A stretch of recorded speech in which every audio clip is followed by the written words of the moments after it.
Demain sera dévoilée la nouvelle carte scolaire des Alpes de Haute-Provence. Certains villages sont menacés de fermeture de classe. C'est le cas de Colmar-les-Alpes, alors que la mairie venait juste d'investir 55 000 € pour l'ouverture de cette 4e classe il y a un an à peine. Véronique Bouvier, Aurélien Casanova. Des parents d'élèves qui font bloc pour s'opposer à la fermeture d'une classe ouverte cette année. Une décision annoncée au dernier moment, sans concertation, vécue comme une injustice. On a déboursé beaucoup de budget pour l'aménagement en fonction de cette classe.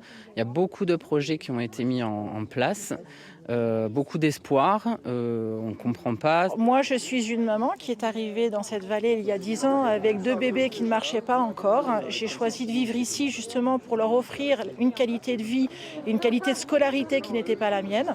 Une démarche soutenue par les maires de la vallée, car ici sont également scolarisés des élèves d'autres villages. Et en ce moment, il y a un véritable boom immobilier. Dans mon village à Beauvezet, nous n'avons plus de logements à vendre. On attend donc des enfants à scolariser et on ne comprend pas cette décision. Difficile en zone de montagne d'appliquer la même approche qu'en ville. Colmar, entouré de stations de ski, scolarise beaucoup d'enfants de saisonniers, d'où des effectifs fluctuants, mais pas seulement. On est dans la ruralité. Moi, j'aimerais que l'inspecteur d'académie, je pense qu'il va avoir cette approche. Il n'est pas qu'une approche comptable.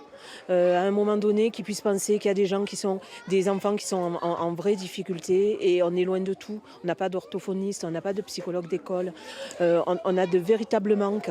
Et donc, des classes allégées, ça apporte aux enseignants cette approche auprès de l'enfant. Et j'aimerais que on puisse en tenir compte, effectivement.